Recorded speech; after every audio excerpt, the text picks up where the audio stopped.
Ya, Bu paparan Rini. Ibu Rini yang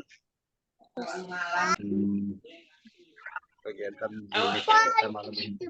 Rapat ini sedang direkam keluar dari rapat. Apa oke Ya, gitu, udah Bu? Bu, udah masuk semua, sudah jangan ada yang Jangan keluar lagi keluar ya. Bu, jangan keluar. Mulai aja langsung biar cepat. Bu Susan mana nih? Nggak nampak. Oke, oke. Oh ya, udah masuk. Masih tetap sama moderator dengan saya.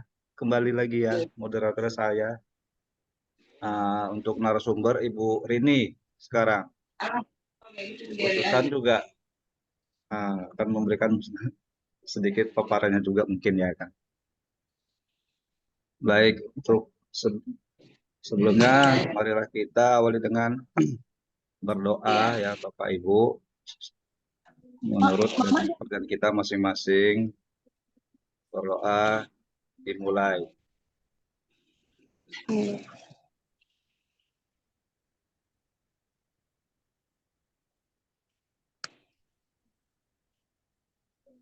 Doa selesai.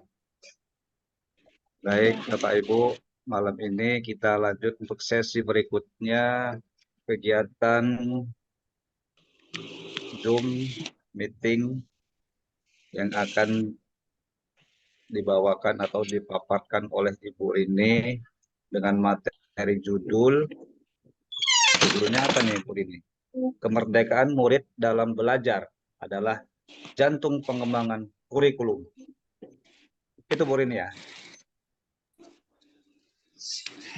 Ya, Merdeka Belajar Pak Usop. Merdeka belajar aktif ya. Masih Merdeka Salah belajar. kan ini, Usop.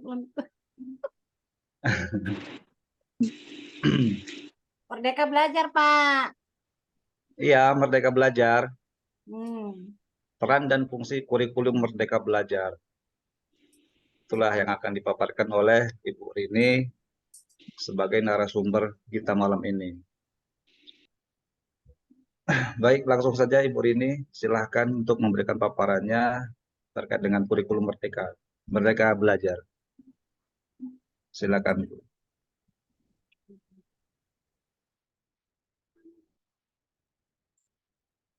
Baik Bapak dan Ibu, dengar suara saya Pak Usop? Dengar ya? Oke. Dengar Bu. Ya, terima kasih Bapak dan Ibu. Assalamualaikum warahmatullahi wabarakatuh.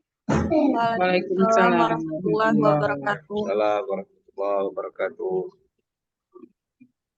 Pertama sekali, marilah kita ucapkan puji dan syukur kehadirat Allah Subhanahu wa Ta'ala, karena di malam ini, di sela-sela kesibukan kita masih selalu diberi kesehatan dan keberkahan untuk kita semua, sehingga kita dapat melaksanakan aktivitas kita di luar di luar jam kerja kita. Dan tak lupa salawat dan salam kita hadiahkan kepada junjungan kita Nabi besar Muhammad Sallallahu Alaihi Wasallam. Semoga dengan bersalawat kepada beliau kita mengharapkan syafaatnya di yaumul akhir nanti. Amin ya rabbal alamin. Bapak dan Ibu, baik. Yang saya hormati Ibu Susan, Kepala Sekolah di sini, Bapak Ibu. Yang saya hormati Bapak Ibu sekalian ya. Baik di sini Bapak dan Ibu, di sini saya masih belajar ya Bapak Ibu. Jadi nanti mohon saran dan kritiknya, atau ada yang salah ya Bapak Ibu. Di sini topik yang akan saya bawakan adalah Merdeka Belajar, yang sama-sama kita ketahui bahwa di kurikulum Merdeka anak-anak mereka belajar ya Bapak Ibu. Langsung saja di sini saya tampilkan screen saya ya Bapak Ibu. Di sini sekali lagi saya masih belajar ya Bapak Ibu. Jadi mohon nanti umpan baliknya dari Bapak dan Ibu sekalian sebagai nanti ini kan tema satu ini dulu awalnya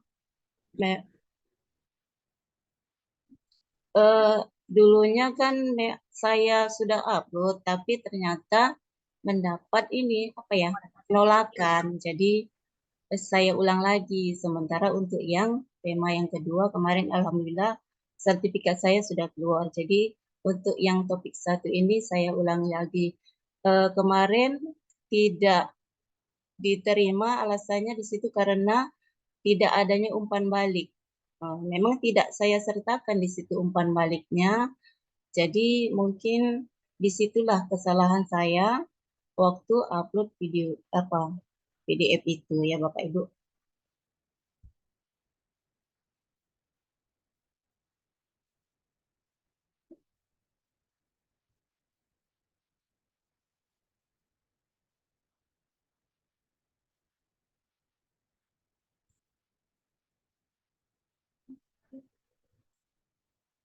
Sekali lagi izin Bapak dan Ibu, saya di sini masih belajar, jadi mohon nanti saran dan dukungannya ya Bapak Ibu.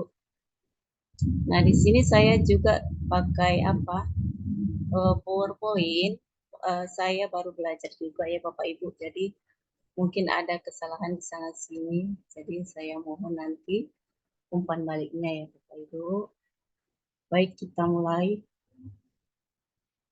Di topik Merdeka Belajar ini Bapak Ibu yang perlu kita ketahui di sini adalah bahwa kurikulum merdeka itu sebenarnya seperti apa sih itu.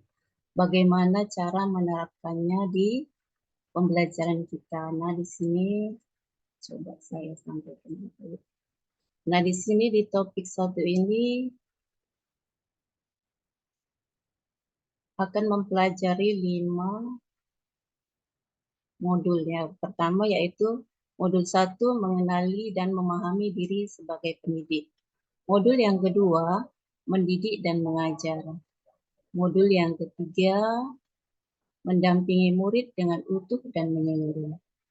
Modul yang ketiga, yang keempat, mendidik dan melatih kecerdasan budi pekerti. Dan modul yang kelima adalah pendidikan yang mengantarkan keselamatan dan kebahagiaan.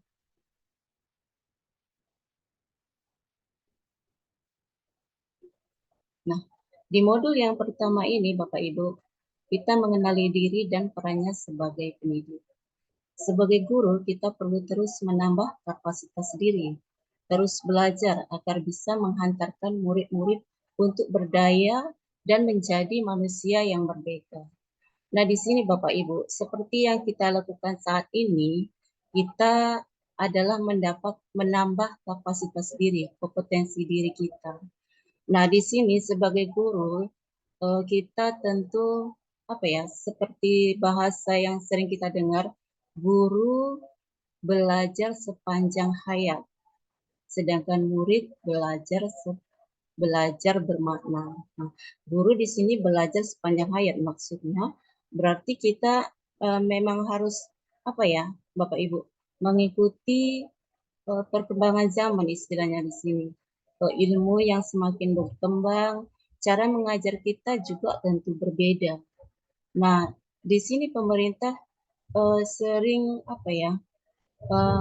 memfasilitasi kita sebagai guru agar kita lebih meningkatkan kompetensi yang kita miliki. Salah satunya adalah PMM. Nah, di kurikulum Merdeka kita dituntut untuk lebih belajar meningkatkan kompetensi diri, kreativitas kita lebih dituntut di situ. Nah, disinilah perlu guru harus belajar sepanjang hayat. Nah, yang kedua,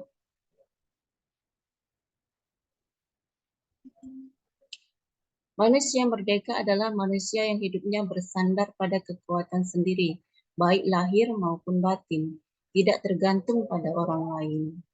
Sebagai pendidik, kita harus mampu menuntun segala kekuatan kodrat yang ada pada anak-anak, agar mereka dapat mencapai keselamatan dan kebahagiaan yang setinggi-tingginya sebagai manusia maupun anggota masyarakat. Nah, di sini manusia merdeka maksudnya anak-anak di sini lebih kita utamakan potensi yang ada pada anak-anak. Maksudnya bukan berarti mereka tidak belajar yang lainnya, Bapak Ibu. Seperti kalau di tahun ini seperti siswa saya lebih suka di seni misalnya, tetapi tidak mungkin mereka tidak belajar matematika kan Bapak Ibu. Memang di sini kesulitan saya yang paling utama untuk tahun ini untuk anak-anak saya. Nah, saya kesulitan mengajar yang lain dari seni. Matematika itu paling sulit. Kenapa? Karena anak-anak kalau saya lihat, saya kan setelah tahun pelajaran mulai, pas 1-2 hari kita masuk mulai aktif, saya melakukan asesmen diagnostik. Nah, memang benar apa yang mereka tuliskan di asesmen itu, saya bagikan ke mereka asesmen kognitif dan non-kognitif.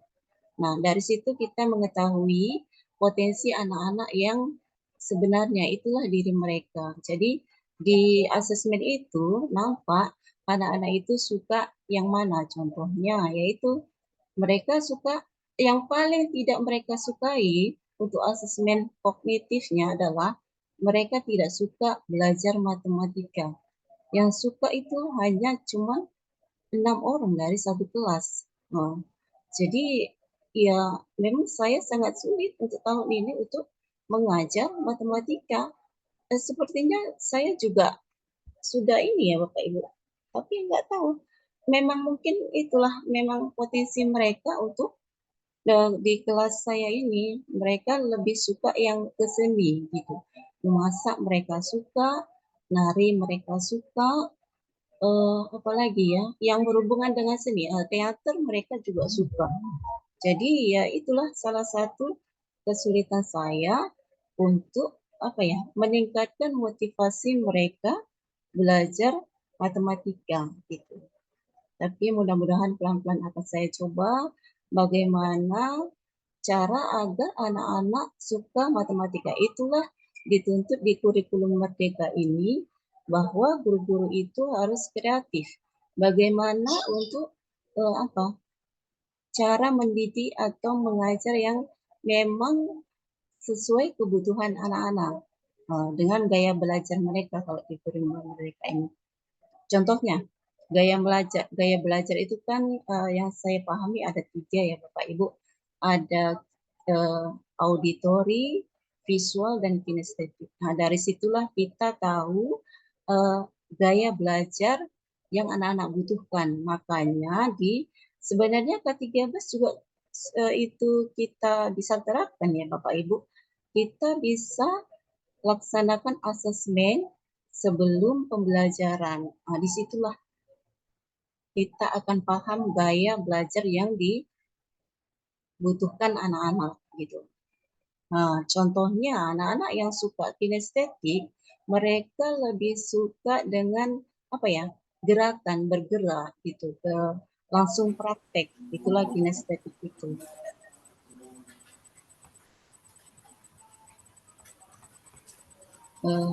Mohon Bapak Ibu izin.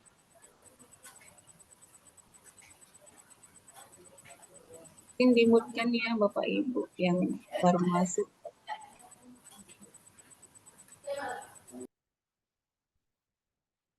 Ya, baik Bapak Ibu, kita lanjutkan. Nah, di sini kekuatan kodrat ada pada anak-anak. Nah, di sini kekuatan kodrat di sini berarti itulah potensi yang benar-benar memang dari dalam diri anak-anak. Nah, di sini untuk apa kita mengetahui itu? Untuk mencapai keselamatan dan kebahagiaan yang setinggi-tingginya. Anak-anak dalam belajar itu merasa bahagia, selamat dan bahagia. Mereka tidak terbebani dengan apa ya? Metode ataupun model pembelajaran yang kita terapkan sehari-hari gitu. Memang kalau di kurikulum Merdeka ini sangat kompleks Bapak Ibu.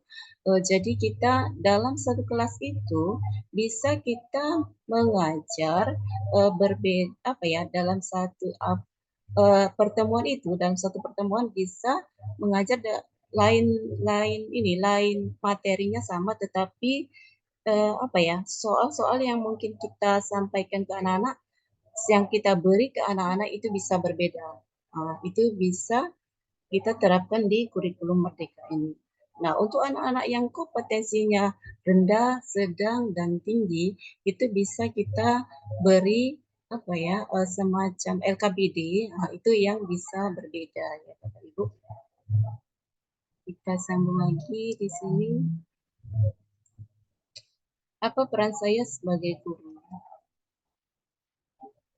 Sebagai guru kita harus hadir secara utuh, sebab setiap hal kecil yang kita sampaikan di kelas akan berkontribusi pada kecakapan hidup saat dewasa.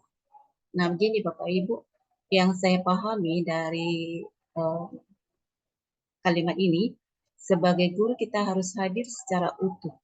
Berarti di sini Bapak Ibu, gini, hal kecil yang kita sampaikan di kelas, hal kecil walaupun dia berupa motivasi atau feedback yang bagus ataupun hal-hal kecil, ucapan kecil kita yang dapat meninggalkan bekas yang tidak baik untuk anak-anak, itu akan berkontribusi, akan selalu membekas gitu ke anak-anak. Jadi apapun yang kita sampaikan ke anak-anak, mereka akan ingat, apalagi hal-hal yang tentu tidak mengenakkan mereka. Contoh hal kecil saja yang biasa tidak sengaja kita lakukan, terkadang kita mengejudge anak-anak itu tanpa kita tahu latar belakang mereka. Contohnya, mereka tidak mengerjakan PR. Nah, langsung saja kita judge, kamu begini ya. Padahal belum tentu hal itu yang dialami oleh anak-anak. Mungkin saja mereka tidak mengerjakan PR karena mereka pulang sekolah bisa misalnya membantu kerjaan orang tua. Gitu. Nah, itu bisa jadi, atau di rumah mereka memang tidak mendapat perhatian dari orang tua. Mereka pulang sekolah langsung bermain dengan teman-teman sebayanya, itu bisa jadi. Nah, jadi hal kecil apapun yang kita sampaikan ke anak-anak itu akan berbekas sampai ke dewasa nanti. Contohnya kita sendiri, Bapak Ibu. Kita sebagai guru tentu dulu juga sebagai murid kan Bapak Ibu. Jadi kita akan ingat itu, oh guru itu begini, guru itu begini. Nah, jadi hal kecil sedikit pun yang kita lakukan, yang kita ucapkan akan berbekas kepada anak-anak ya Bapak Ibu sampai dia dewasa. Selanjutnya seperti apa saya? Sebagai pendidik bukan hanya sekedar materi yang kita sampaikan, tetapi tingkah laku, tutur kata, dan cara kita mengajar haruslah menyenangkan bagi murid-murid. Nah, disinilah Bapak Ibu, dituntut keterampilan kita mungkin di sini dari emosional kita ya Bapak Ibu. Izin Bapak Ibu, seberapapun pintarnya kita dalam menyampaikan materi, kalau tingkah laku, tutur kata, dan cara mengajar kita yang tidak istilahnya tidak diinginkan oleh anak-anak, tentu ini tidak membantu kita untuk memahamkan anak-anak akan materi yang kita sampaikan. Contohnya saja, izin Bapak Ibu, ini bukan rahasia umum lagi. Gini, anak kita sampaikan ke anak-anak ini, jangan sering main ini ya, gitu kan. Padahal izin Bapak Ibu, saya tidak bermaksud apa-apa, tetapi terkadang kita kita lupa dengan apa yang kita sampaikan. Tetapi justru kadang kita mengerjakan apa yang kita larang untuk murid-murid. Kita udah sampaikan itu dilarang, tapi terkadang kita nggak sengaja melakukannya di depan anak-anak. Contoh kecil saja, kita mengobrol misalnya di depan anak-anak, atau kita melakukan hal yang tidak mendukung mereka atau tidak mendampingi mereka saat belajar. Nah, itu juga bisa memberikan yang tidak baik anak-anak kepada kita, karena kita sudah memberikan begini yang baik, tetapi kita tidak memberikan contoh yang baik pula.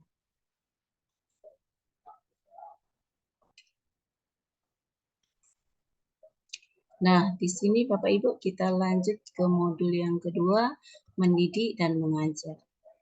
Pengertian mendidik dan mengajar di sini, mengajar adalah cara menyampaikan ilmu atau manfaat bagi anak-anak secara lahir maupun batin. Mendidik adalah menaburkan benih-benih kebudayaan dan sebagai instrumen tumbuhnya unsur pendidikan. Mengajar adalah cara menyampaikan. Cara menyampaikan berarti cara kita menyampaikan ke anak-anak, Bapak Ibu. Dari awal kita masuk kelas sampai akhir pembelajaran, tentu anak-anak akan memperhatikan kita, Bapak Ibu, sebagai sebagai orang yang pada saat itu dicontoh tentunya. Dari bahasa tubuh kita, dari mimik wajah kita, itu dari tutur bahasa kita, itu akan diperhatikan oleh anak-anak ya Bapak Ibu. Mendidik secara menyeluruh. Sebagai pendidik, kita tidak hanya memberikan pengajaran kepada murid, tetapi juga mendidik keterampilan berpikir dan mengembangkan kecerdasan batin. Nah, materi yang kita sampaikan di sini Bapak Ibu tentu banyak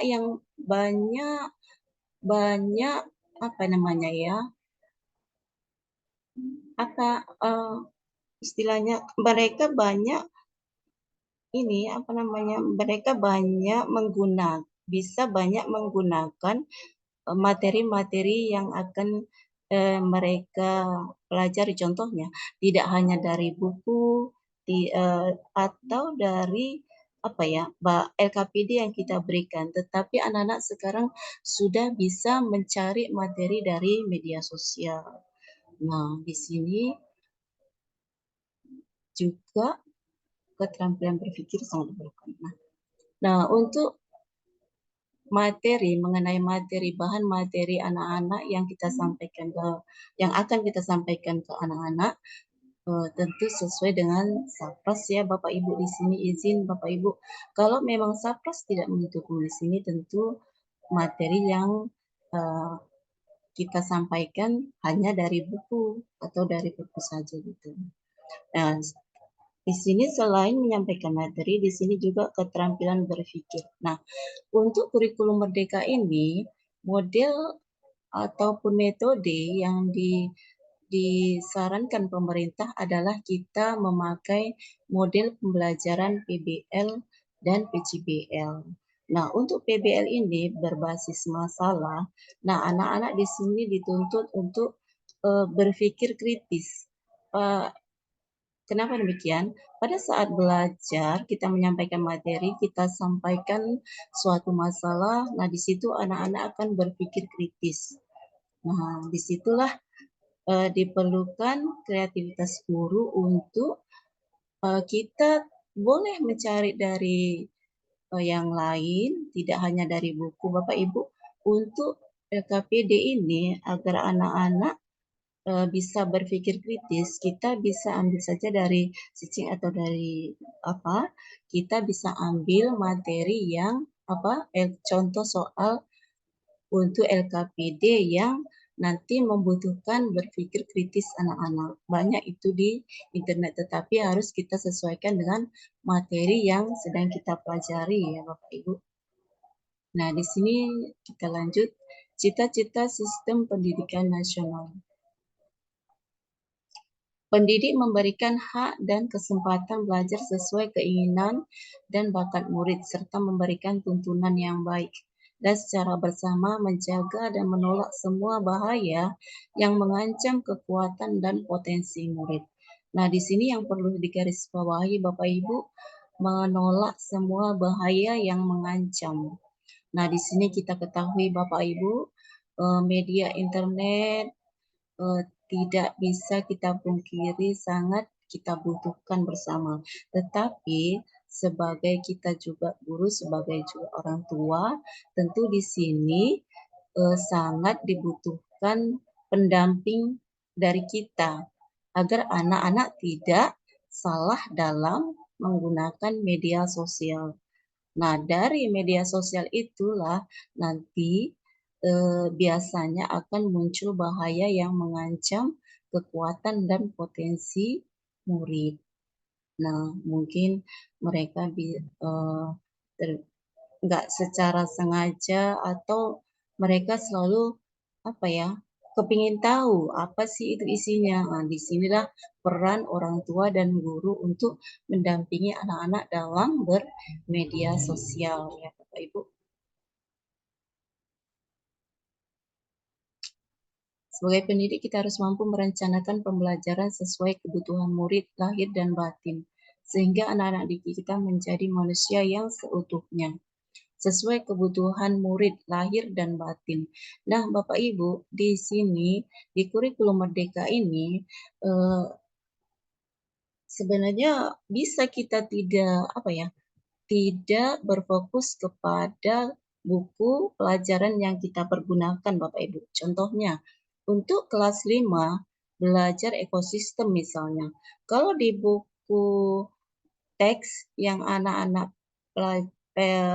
pegang, misalnya berisi tentang hewan-hewan yang ada di hutan, tentu tidak cocok dengan keadaan sekolah kita.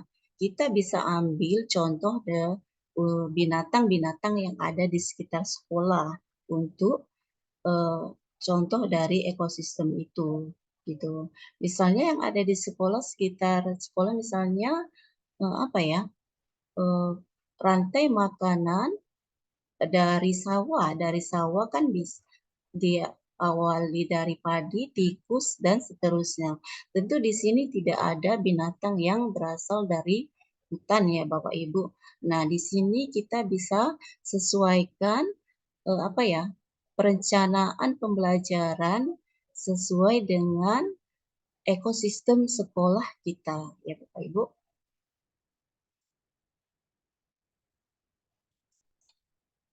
Nah, untuk modul yang ketiga di sini ada kodrat.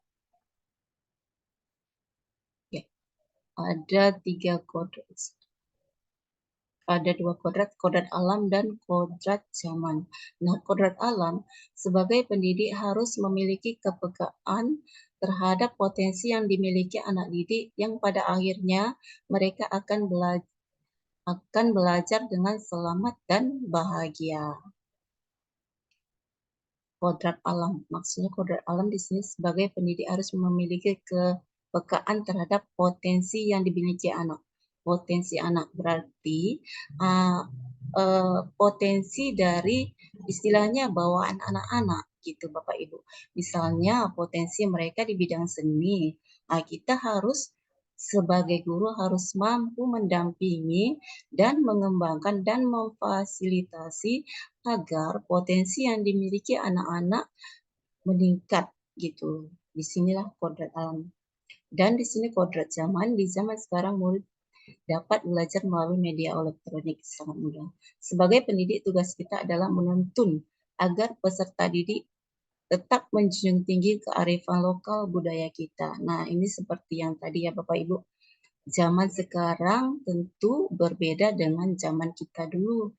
Nah, anak-anak sekarang tentu tidak asing dengan media sosial. Nah, disinilah peran kita sebagai guru dan orang tua untuk mendampingi anak-anak mengikuti perkembangan zaman agar mereka tidak tertelan oleh bahaya dari luar. Mereka tetap menjunjung tinggi kearifan lokal budaya kita ya Bapak Ibu.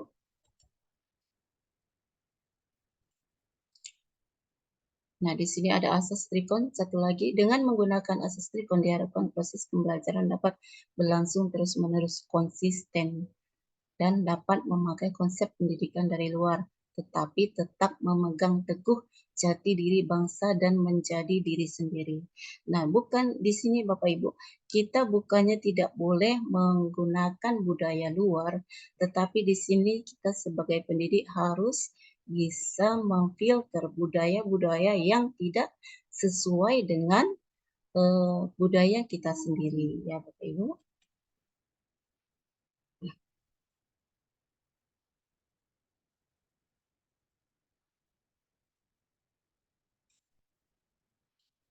Nah, di sini Bapak Ibu modul yang keempat. Budi pekerti sebagai pendidik tidak hanya memberikan kekuatan kognitif, tetapi harus memberikan tuntunan penguatan watak atau budi pekerti, sehingga anak akan lebih memahami betapa pentingnya kecerdasan budi pekerti. Ya, di sini Bapak Ibu tentu sudah kita pahami bersama bahwa ilmu yang kita sampaikan untuk anak-anak itu sangat penting. Tetapi tidak kalah pentingnya dengan budi pekerti yang harus kita tanamkan sejak mereka di sekolah dasar.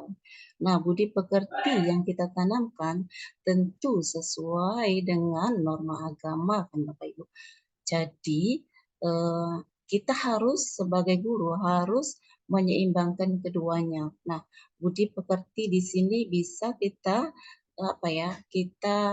kita buat pembiasaan di keseharian. Misalnya contoh kecilnya yang sudah diterapkan guru-guru dari mapel agama itu tentu sangat bagus sebagai pembiasaan anak-anak untuk melakukan ibadah. Nah, untuk agama lain juga bisa disesuaikan ya Bapak Ibu. Nah, di sini teori konversi dan pengaruh pendidikan. Dengan memberikan tuntunan yang baik untuk kecerdasan intelektualnya, peserta didik dapat merubah atau mengalahkan kekuatan biologisnya yang kurang baik. Nah, kurang baik di sini Bapak Ibu tentu kita paham, anak-anak kita di sini mungkin untuk masalah yang sering kita hadapi adalah biasanya untuk awal masuk pembelajaran kita anak-anak itu kurang motivasi untuk belajar. Nah, di sini peran kita sebagai pendidik memahami anak-anak ini sebenarnya sudah termotivasi belum dengan kehadiran kita gitu. Gini, izin Bapak Ibu, untuk meningkatkan motivasi anak-anak, sebelumnya kita harus mempunyai ikatan emosional gitu Pak untuk anak-anak. Jadi kehadiran kita di kelas memang sangat dinantikan oleh anak-anak kita. Kalau kehadiran kita saja tidak ditunggu, tidak diharapkan oleh anak-anak kita, tentu materi apapun yang kita ajarkan, model apapun yang kita terapkan, tentu tidak akan mampu juga untuk membuat anak-anak paham dengan materi yang akan kita berikan ya Bapak Ibu. Jadi tentu kita awali dari diri kita sendiri dulu ya Bapak Ibu.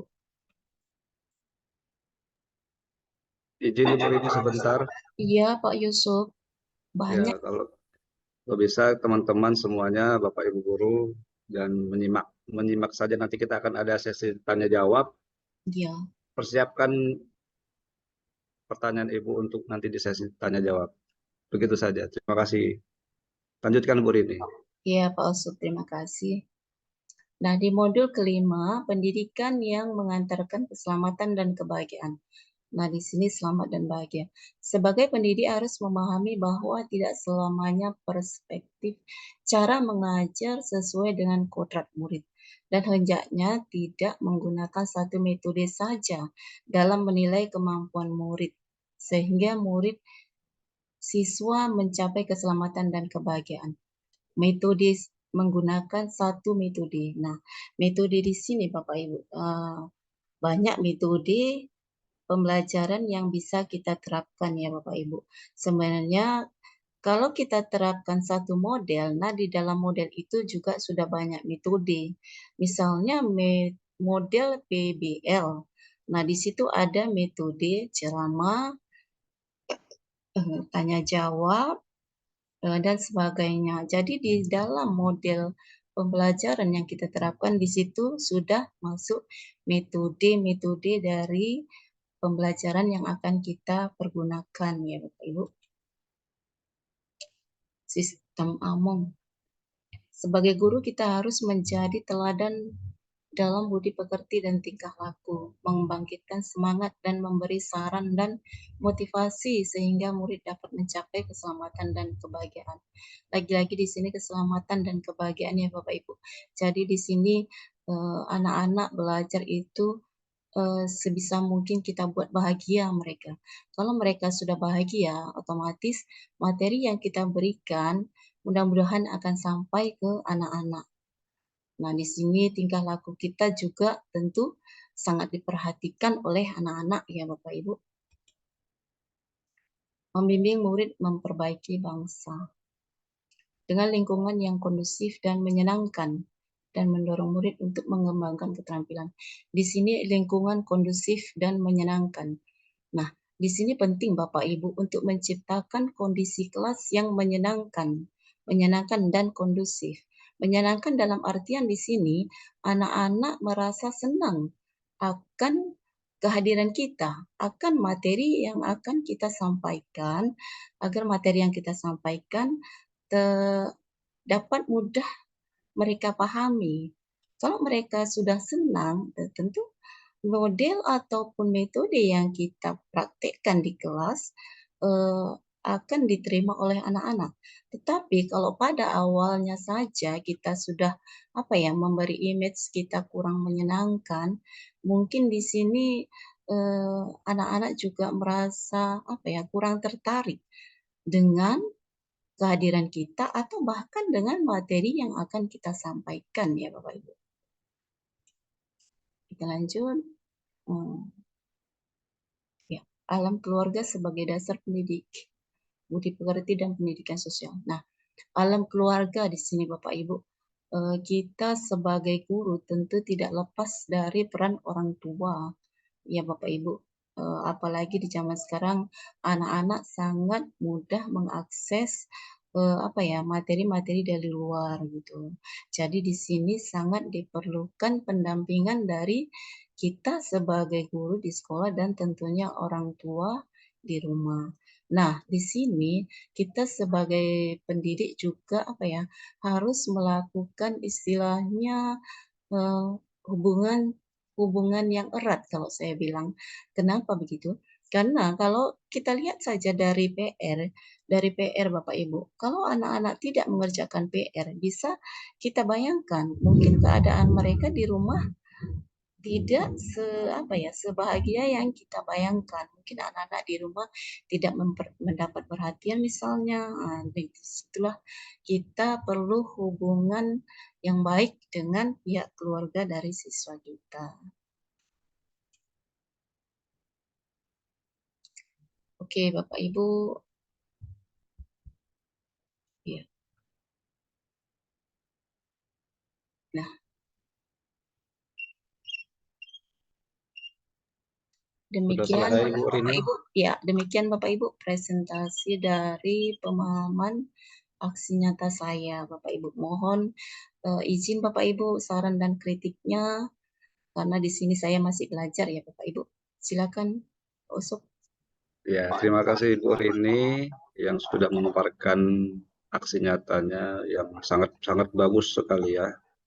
Ya, sama-sama kita belajar. Di sini semua juga sedang semuanya belajar semua ya Bu ya.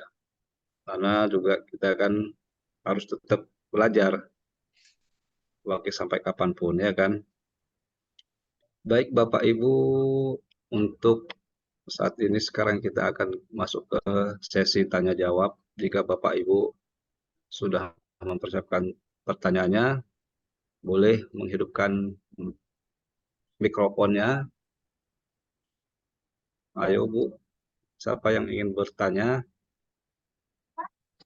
Tausuk. Ibu Paini, ya Ibu Paini.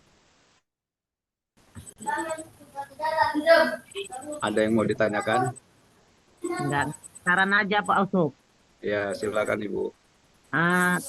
Terima kasih kepada Bu ini, termasuk guru yang hebat, ya kan, telah memberikan pengalaman kepada teman-temannya sejawat di SDN 104607. Saran saya tadi diterangkan oleh Bu Rini mengenai di satu kelas itu hanya 6 orang pembelajaran matematika. Nah, jadi bagaimana kita sebagai guru supaya anak-anak itu bidang studi matematika itu jangan seperti kayak hantu. Jadi kita menerangkan eh, matematika itu dengan cara menyenangkan, dengan cara yaitu bagaimana anak-anak itu cepat memahamin. Jangan kita berfokus kepada buku. Kita harus berfokus kepada pengalaman-pengalaman di sekitar kita. Contohnya, kalau belajar mengenai lingkaran, kita kita contohkan aja dengan mengembala sapi, ya kan? Mengembala sapi itu kan anak-anak sapi itu ada diikat di tiang misalnya atau di pohon. Nah, terus tali itu kita buat R ataupun jari-jari. Sapi itu kan berkeliling dia makan rumput. Jadi anak itu lebih paham lagi kalau kita contohkan di sekitar kita. Itu aja Bu Rini, sekian dan terima kasih. Aja Pak Usop. Ya, baik Bu Paine atas pertanyaannya atau saran ya. Saran Pak Usop. Ya, terima kasih Bu. Ya, sudah. Kalau bisa teman-teman semua mic-nya dimatikan supaya nggak bising kali. Kita bisa dengarkan jawaban yang diberikan nanti sama Ibu Rini. Baik Bu Rini, silakan tanggapannya. Ya, terima kasih Bu Paini atas saran dari Ibu. Disinilah kendala saya, Bapak Ibu sekalian. Untuk mengajar matematika memang bisa berbagai cara kita gunakan. Salah satunya adalah kita langsung praktekkan di alam. Itulah kita bawa bahan-bahan dari yang ada di sekitar kita ya Bapak Ibu. Sudah sering saya pakai cara ini, tapi itulah nanti akan saya usahakan lagi bagaimana agar anak-anak ini suka dengan matematika. Oke, Pak ini mohon matikan dulu mikronya, mikrofon atau sub.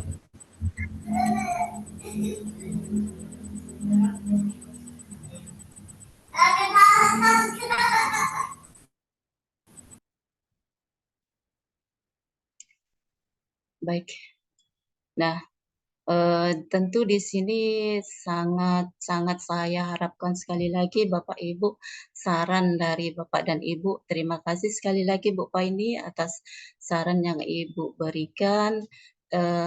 Semoga di kedepannya saya semakin bersemangat, semakin termotivasi lagi untuk mendidik anak-anak yang notabene mereka tidak suka dengan mata pelajaran tersebut. Ya, demikian Pak Usop. Ya, terima kasih Bu Rini. Ya, sama-sama kita mengoreksi diri kita sendiri untuk tetap mengajar yang lebih baik lagi ya. Baik, Bapak Ibu, ada lagi yang ingin bertanya, tanggapan atau sarannya mengenai paparan yang Ibu Rini sampaikan tadi? Saya Pak Usop, Ya, Ibu Desma, gini, Pak silakan. Usop izin bertanya, Bu ini mungkin Ya, saling silakan. sharing aja kita sesama guru ya kan. Memang benar apa yang dibilang sama Bu Paini tadi. Untuk bagaimana cara supaya anak-anak itu mencintai atau lebih menyenangkan dalam belajar matematika. Karena kenyataannya di lapangan anak itu sangat ketakutan kalau belajar matematika ya. Jadi menurut Bu Rini sebagai narasumber atau rekan-rekan lain, kira-kira model pembelajaran yang bagaimana yang bisa mencapai agar anak tersebut bisa lebih menyenangkan, lebih senang untuk belajar matematika gitu. Itu Pak Uto. Ya, Bu, terima kasih. Silakan ditanggapin Ibu Rini. Ya, ya terima kasih Bu Desma. Ya, di sini saya juga masih belajar ya Ibu, Bapak Ibu. Di sini di kurikulum Merdeka ini pemerintah menggalakkan agar kita menggunakan model-model pembelajaran inovatif. Contoh salah satunya adalah PBL. Nah, PBL ini pernah saya terapkan ke anak-anak dan PJBL juga sering saya terapkan ke anak-anak. Kalau PBL itu kita mendidik dengan menampilkan soal. Bukan soal, soal berbeda dengan masalah ya Bapak Ibu. Kita menampilkan masalah. Nah, dari masalah itu kita akan menggali anak-anak untuk membuat pertanyaan-pertanyaan dari masalah yang kita sampaikan. Nah, itu juga sudah pernah saya coba. Dan satu lagi PJBL. Nah, PJBL dalam arti proyek pembelajaran ya Bapak Ibu. Proyek pembelajaran yang saya pakai pada saat itu adalah untuk belajar bangun ruang. Nah, dari bangun ruang itu, anak-anak akan membentuk bangun ruang itu dari kardus-kardus bekas, gitu contohnya ya, Bapak Ibu. Jadi, dengan menggunakan bahan-bahan bekas, langsung kita bisa di situ membimbing anak-anak untuk mempraktekkan atau membuat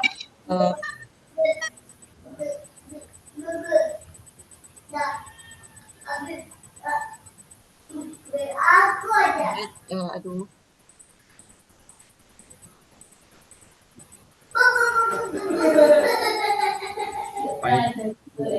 Bapak siapa itu yang hidup? Tolong dimatikan dulu.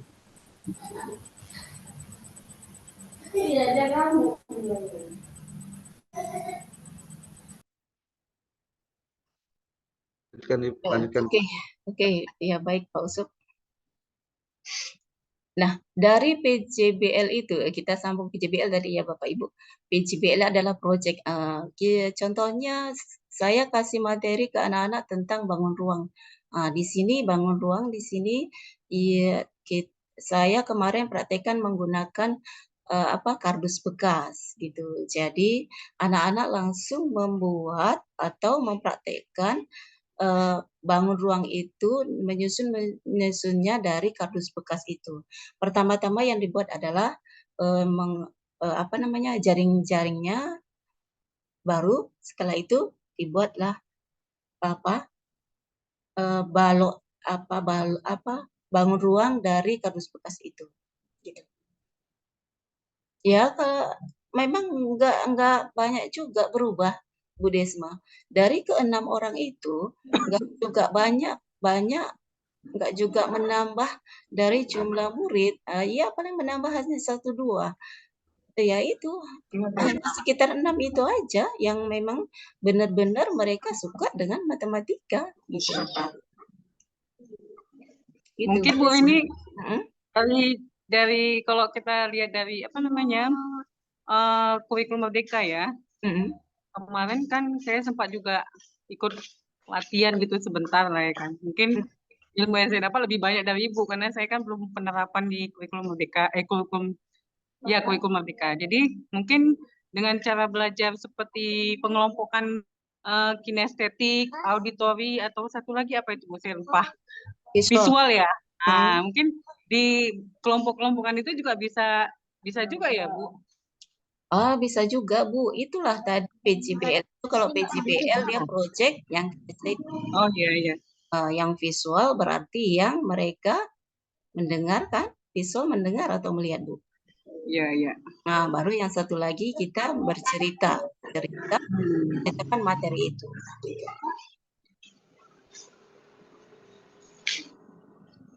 Baik, sudah Bapak Ibu. Terima kasih Bu Widi. Ya Ibu Desma, sama-sama. Mungkin ada lagi dari Bapak Ibu pertanyaannya, masih kita buka sesi tanya jawabnya. Jika tidak ada, kita tutup. Boleh. Ada lagi? Boleh. Oh, boleh. Ya Bu, Sri, silakan.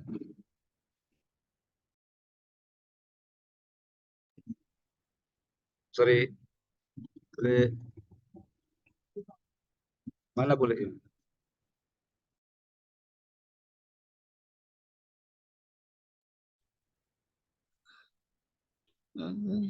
Adik. Ya boleh. Dengar kan? Nah. Iya, sebetulnya ini Bu, pertanyaannya macam ecek-ecek ya. Padahal ini biasa terjadi. Betul lah, boleh. Saya ecek-ecek. Nampaknya ecek-ecek Bu. Nampaknya ecek-ecek gitu. Nanti berat banyak kali dijawab. Dek, nampaknya ecek-ecek, tapi biasa ini pun sering terjadi gitu kan. Iya benar. Ya, Kan ya, gini, ya. kalau di proses belajar itu semua harus menyenangkan gitu kan, Iya. gurunya maupun muridnya. Tapi kalau misalnya gini, gurunya mau belajar aja udah nggak seneng gitu. Banyak masalah gitu kan. Nggak curhat ini ya. Iya, iya. Curhat, Itulah curhat sama sharing, Mama saling Dedeh. sharing, Bu. Curhat mah. Makanya dengarkan dulu. Curhat dong. Dengar, Bule udah kayak Mama Dedeh itu kayaknya tuh, nampak dia tuh. tapi dengarkan dulu. Jadinya kemana lah, dengar ya. Terus gini, macam mana mengatasi, kan semua orang punya masalah gitu. Memisahkan masalah keluarga Iya. dengan masalah yang di sekolah biar itu pembelajaran menyenangkan gitu. Karena kan semua punya masalah itu supaya aja nampak itu berkerut, nampak masalahnya banyak. Jadi semua Jangan kan buka lepas aib dari aja, itu, Bule. gitu kan Bu Rini. Jadi gimana ya supaya tetap menyenangkan gitu. Mau muridnya, mau gurunya tetap seneng gitu. Walaupun banyak masalah. Dari itu aja. Oke. Kalau punya masalah, jangan dibawa ke sekolah. Nggak Nah, bisa. Orang-orangnya kan dibawa, otaknya dibawa. Jadi kan kalau udah di tricky. sekolah, bawanya harus ceria. Ya, Caranya caranya ya tetap Seperti aja. Pausop mungkin, senyum 3S, terus ya. sapa, senyum, salam. Sih. Jadi apa? Dipegang guru harusnya. kan Itu, tambah ya kan? makan. Kita pegang 3S, senyum, sapa, salam. Ketika di Tambah sekolah, satu lagi ya kan? M. Satu aja. Makan. MM. Eh, Cepat lah dek, biar Bu Rini dek. Oke, siap Bu Rini, silakan tanggapannya. Oke. Baik Bu Sri. Ya, semua orang tentu punya masalah ya Bu Sri ya. Ya, Gimana kita mau ngajar kalau muka kita aja udah jutek banget ya Bu Sri ya? iya. Benar itu, benar. Ya, oke. Di sini Bapak Ibu ini juga saran, saya juga masih belajar ya Bapak Ibu. Gini, kalau saya begini Bapak Ibu, kita anggap sekolah itu adalah rumah kita yang kedua, ya Bapak Ibu. Jadi kita buat senyaman mungkin sekolah itu, gitu. Itu. Jadi sejak kita saat datang awal pagi-pagi itu sampai kita pulang, ya kita anggap rumah kita sendiri. Anak-anak yang kita hadapi itu juga kita anggap anak kita. Nah, waktu kita belajar, kita melakukan proses pembelajaran, ya udah seperti kita ngajari anak kita sendiri. Nah, itu Bu Sri. Jadi masalah di rumah ya ditinggalkan dulu, nggak kita pungkiri banget itu. Kalau kita punya masalah sudah otomatis nampak itu pagi-pagi mau salam aja kita nggak mau disalam ya Bapak Ibu. Jutek banget itu guru, ya kan? Dari situ aja anak-anak itu tahu kita itu sebagai guru menyenangkan atau tidak untuk anak-anak. Nah, agar kita kita tentu tanamkan dari dalam hati kita yang paling dalam Bapak Ibu. Niat kita mendidik adalah tentu kita bukannya sok mau apa ya Bapak Ibu. Kita tentu sebagai umat muslim, kita tentu harapkan amal zariah dari situ. Itu yang pertama. Yang kedua, kita itu tadi, kita ibaratkan sekolah itu adalah rumah kita yang kedua. Jadi, apapun ceritanya, masalah yang kita hadapi di rumah, mudah-mudahan itu akan teratasi dengan sendirinya. Jadi kita ngajar nggak perlu lagi dengan wajah yang menjutekkan banget ya Bapak Ibu. Jadi dari situ aja anak-anak udah tahu gitu Bapak Ibu, iya kan? Nah di situ aja, itu aja sangat sederhana Bapak Ibu. Nah jadi kita anggap aja itu seperti keluarga mereka, rekan-rekan sejawat kita anggap keluarga. Pro kontra itu biasa Bapak Ibu. Kita mau kerja apapun, dimanapun kita kerja, pro kontra itu biasa. Kita hadapi dengan positif, udah selesai. Nah, ya kan Bu Sri? Iya, Bu. Makasih ya Mbak Rini. Iya, sama-sama Bu Sri.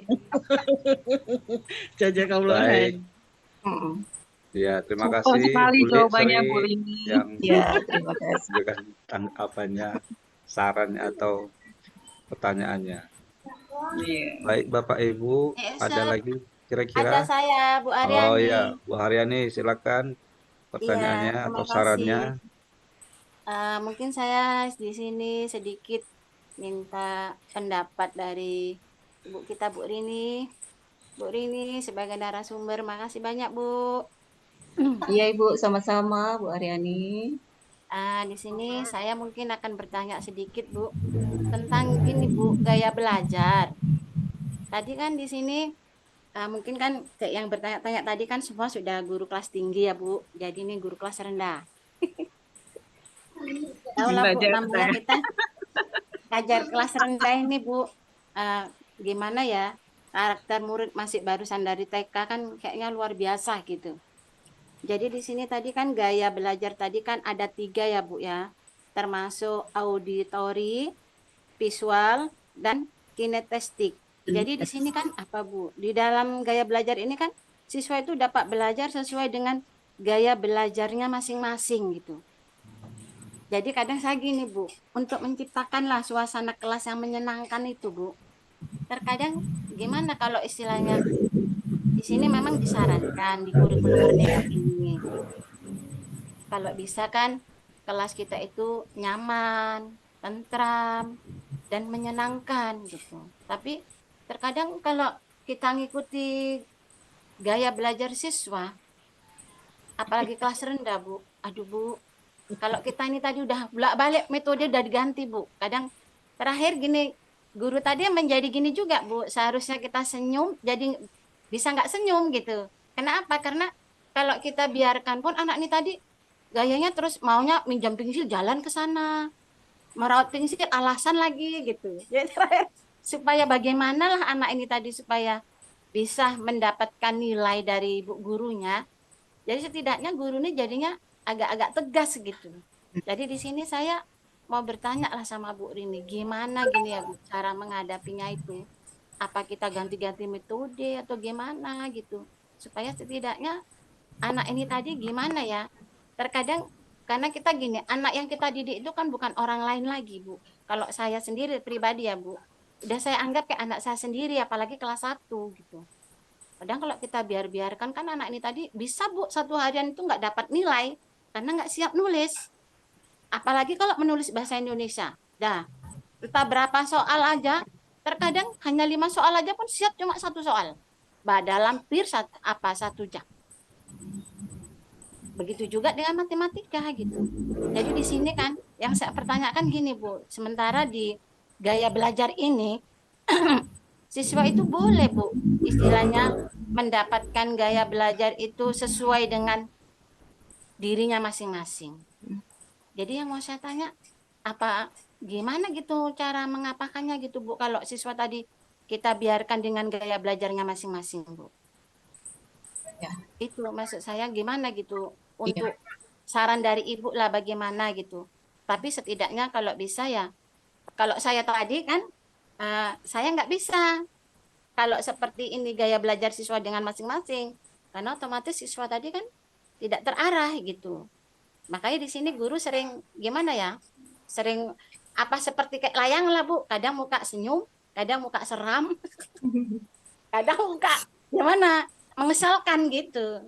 Jadi saya minta pendapat dari Bu Rini lah gitu gimana gitu. Karena ini kan khusus untuk kelas rendah gitu Bu. Oke. Oke Baik, Bu. oke Ibu Rini izin dulu. Ini mungkin pertanyaan terakhir ya, kita mengingat waktu juga sudah mulai larut ya kan. Jadi Baru bertanya sebentar deh. ya ini kan ya kan ya mau lama-lamanya suka hati gitu kan. Ya kawan-kawan yang lain kadang-kadang Bang Usup mau nengok anak dia, udah kangen sama anaknya ya kan Bang Usup? ada Atau kegiatan mau yang nyuci lain, baju ada Bang? ya Mau mungkin nyuci baju anak Bang? yang lain lelah mungkin ya kan, sudah Iya. lelah Bang atau Usup mau nyuci ada baju anaknya itu.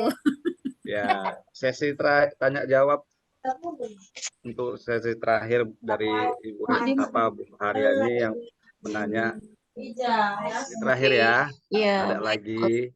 oke. Ya, Enggak, terima kasih. silakan tanggapin Bu Rini ya. Ya, terima kasih Bu kasih. Haryani. Ya, Iya, Bu. oke, gini Bu, untuk kelas 1 kebetulan saya saya ada pengalaman sedikit kemarin waktu di swasta, kan saya juga dari TK kan Bu. Nah, untuk di kelas rendah Ibu, kita harus ada kesepakatan Ibu di sini.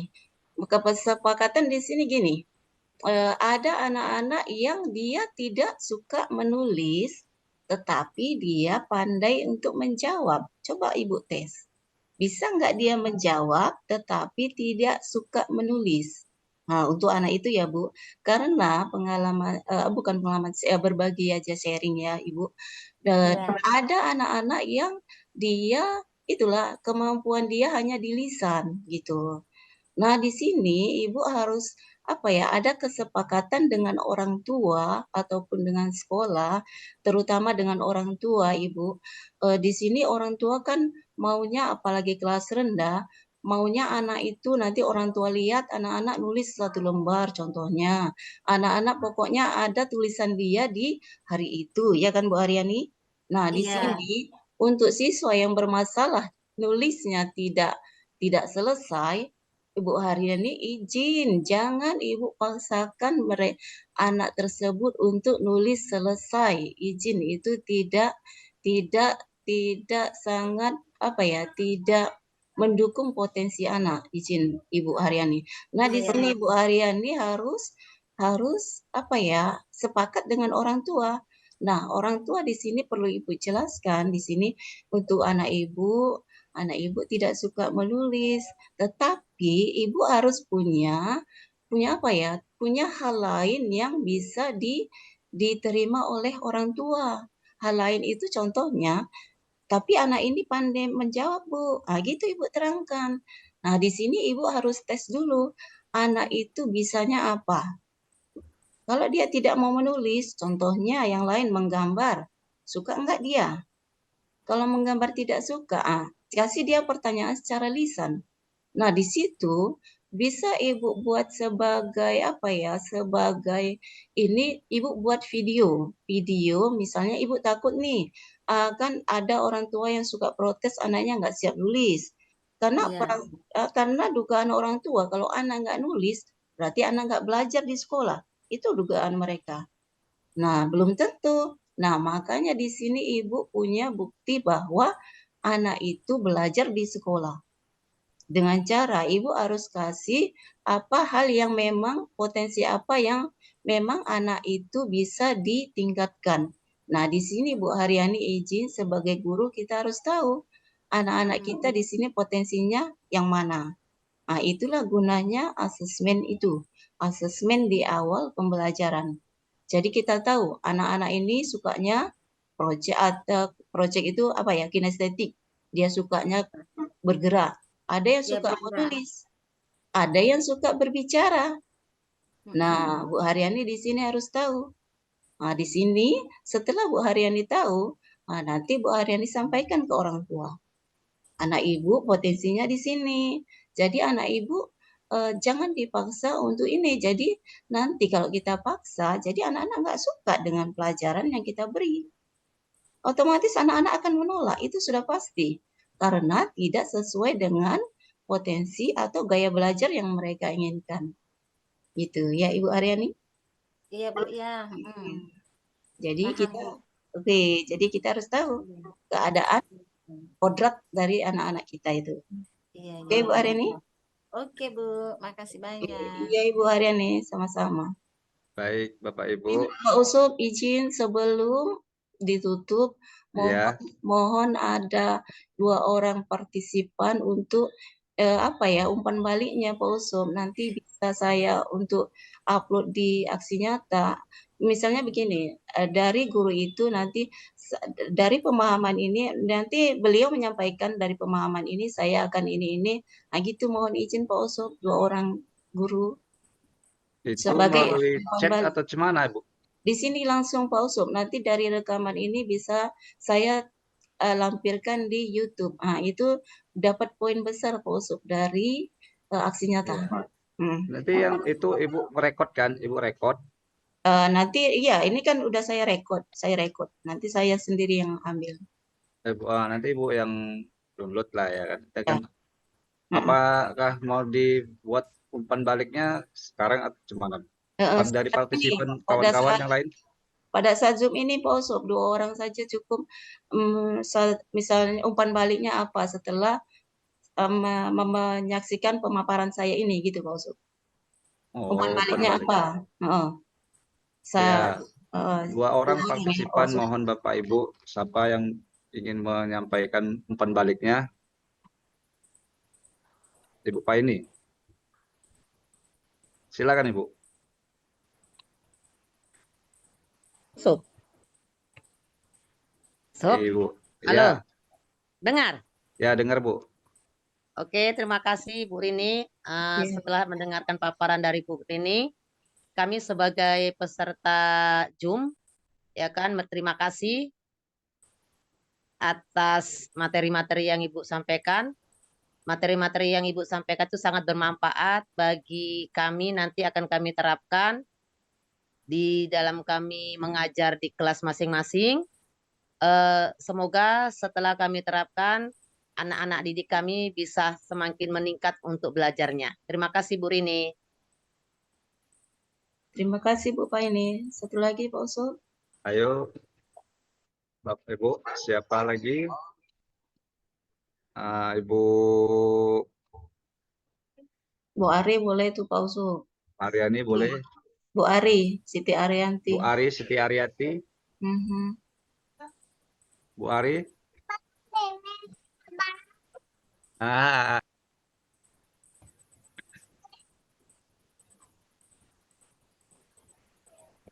Boleh Satu orang lagi Bapak Ibu. Boleh yang lain. Kak Desma bisa? Iya, boleh. Silakan. Iya. Ini lagi di luar. Iya. Saya coba untuk kasih umpan balik buat Bu Rini ya. Jadi ya, setelah sana dulu Nak. Setelah Bu Rini menyampaikan semua paparan yang sudah dijelaskan, secara keseluruhan mungkin penjelasannya sudah bagus.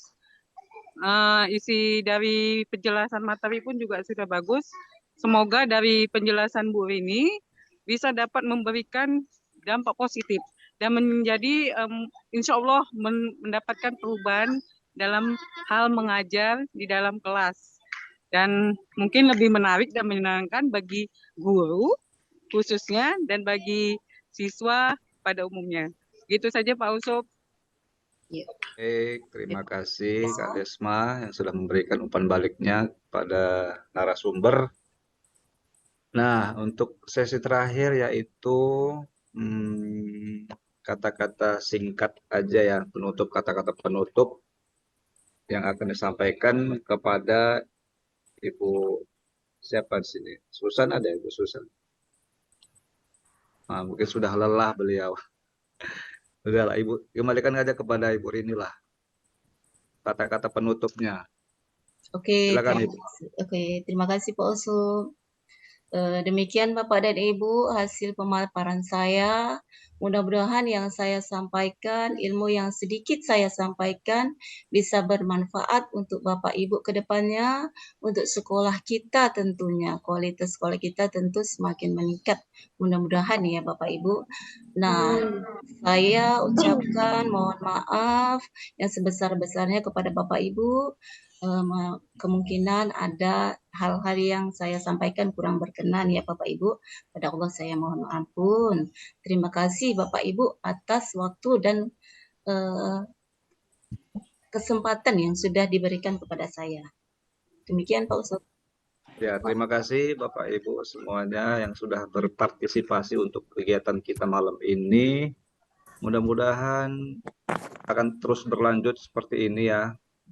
Kegiatan kita ini ya, kita bicarakan nanti di sekolah lebih lanjutnya lagi ya kan Bapak Ibu. Karena menurut saya kegiatan ini sangat bermanfaat sekali ya untuk kita, untuk bisa mengoreksi diri kita sendiri, mengevaluasi pada pelajaran kita yang akan kita sampaikan kepada murid-murid kita di sekolah.